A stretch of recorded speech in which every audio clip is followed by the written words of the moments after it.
in the space of 90 minutes. Though only 6 months before, Hitler had said, "The new Reich has endeavored to continue the traditional friendship with Holland. The Dutch will not forget." Meantime, in Belgium, the whole force of Nazi blitzkrieg had stormed across its neutral borders.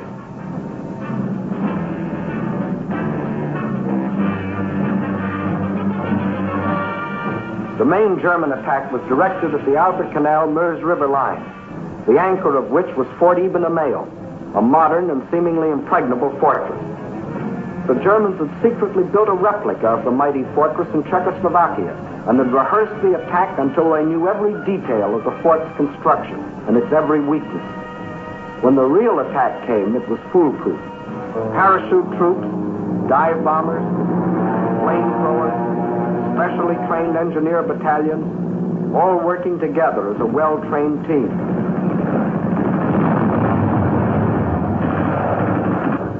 They knew exactly where to cross the river.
Notice that this assault engineer knows exactly where to put his high explosive charge in order to destroy the blockhouse.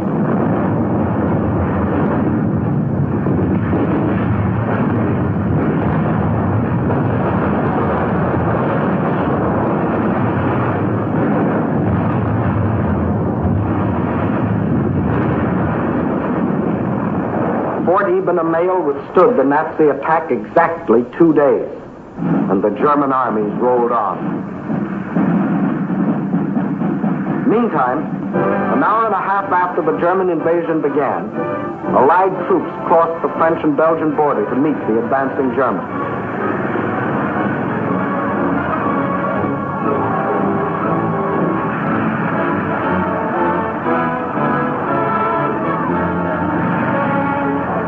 As they raced across Belgium to take up their defense positions, they met an obstacle they hadn't counted on.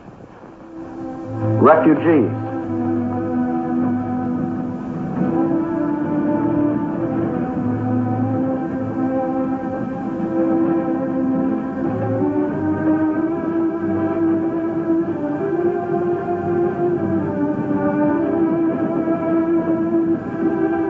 And the refugee-choked roads didn't get that way by accident. The Nazis methodically bombed little towns and villages, otherwise devoid of any military value, not so much to kill as to drive the inhabitants out onto the highway. Then, by expert machine gunning, the Nazis would herd them along in terror-stricken flight to hopelessly entangle the advancing Allied army.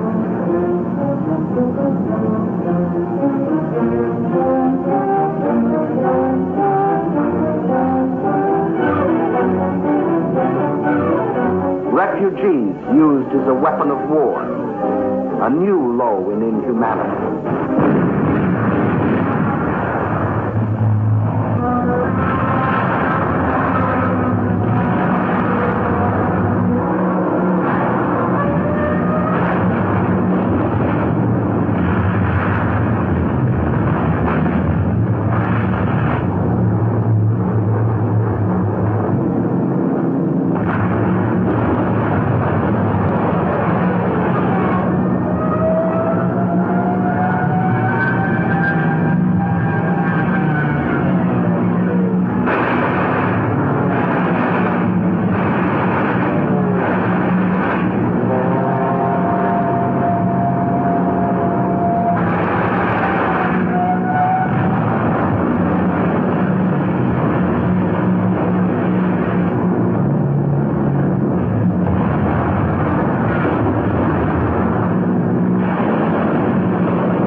No school today, the sign says.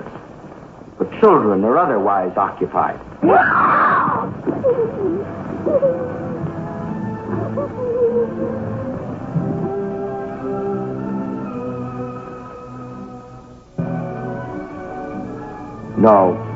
No school today.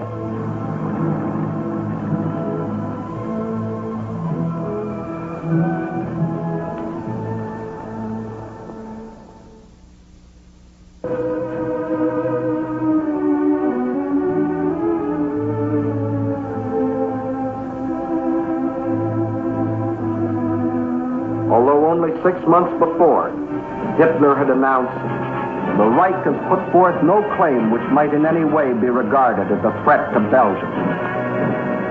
The Belgians will not forget.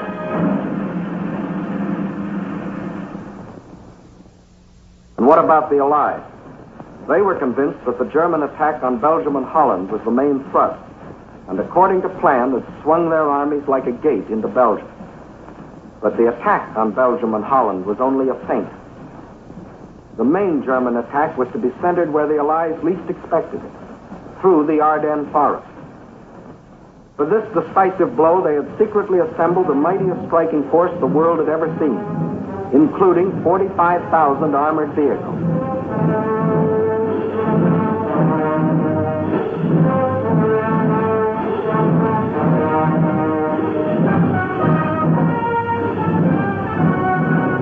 At the same time that the Nazi armies were plunging into Holland and Belgium, this column started to move.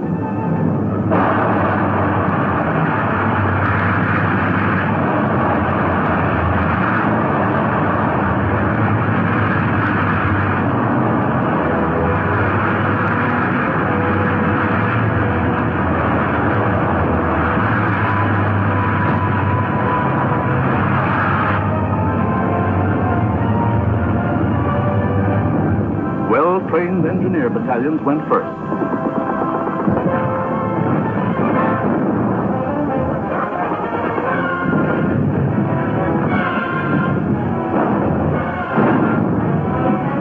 They were opposed only by scattered Allied patrols.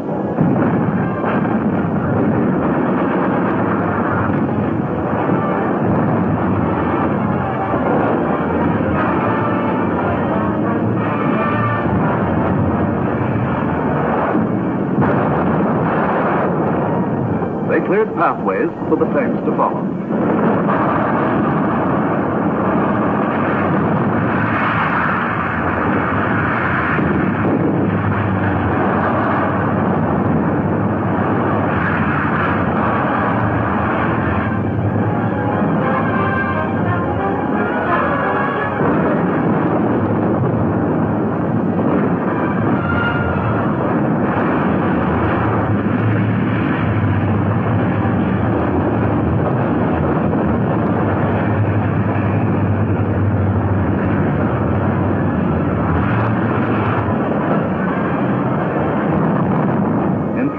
The German armored force reached the Meuse River, 2 days faster than the French thought any troops could get through. By all rules, the Germans should have paused here to bring up heavy artillery before attempting to force the river. But the Nazis had a new type of artillery, dive bombers. Then they blasted the French positions across the Meuse.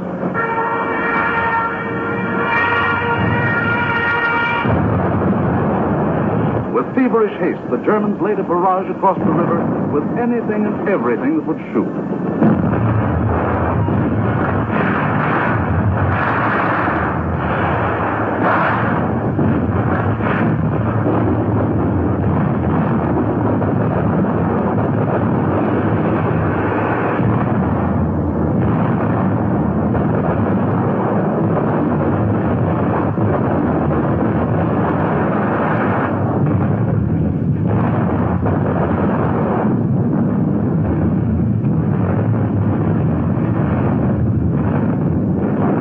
Tremendous concentration of firepower continued all through the night.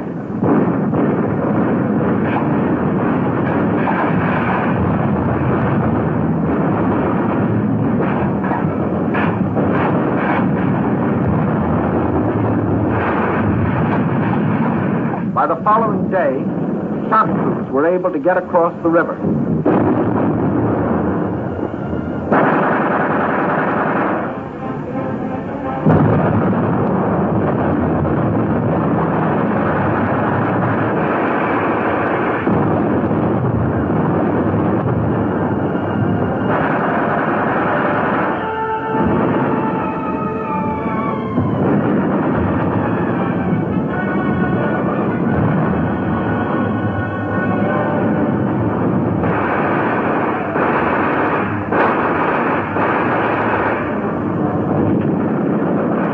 Shock troops held the bridgehead until the engineers brought up pontons and built bridges.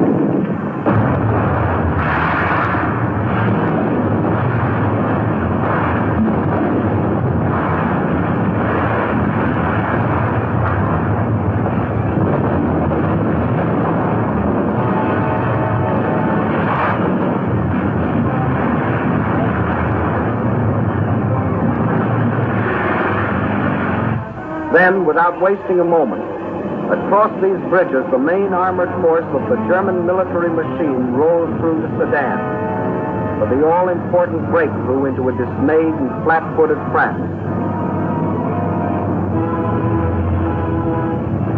There went the old ball game for the Allies. From here on, it was only a matter of how long. Watch the map as one of our intelligence officers explains the details of the German breakthrough. We speak of the breakthrough at Sedan, but actually the break was along a wide front extending for 50 miles from Namur in Belgium to Sedan. Further north, the Allied armies had swung like a gate into these positions. The German armies had swept over Holland, broken the line of the Albert Canal, and for all anyone knew, were preparing to smash against the Allied front with all their power. That was the situation, dangerous but obscure, on the evening of May 13th.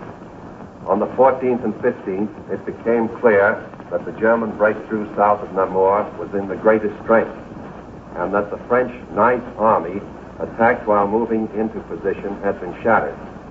Without doubt, this was the point of mortal danger, and the French High Command ordered the abandonment of these positions, although they had not yet been attacked. Those positions were abandoned solely because of the situation developing along the Meuse near Sedan. In the meantime, the French 7th Army had been ordered to make its historic forced march far to the south into the area threatened by the rapidly advancing German spearheads. This army was not used to attack the German flank, but rather was used as a plug to restore the broken front.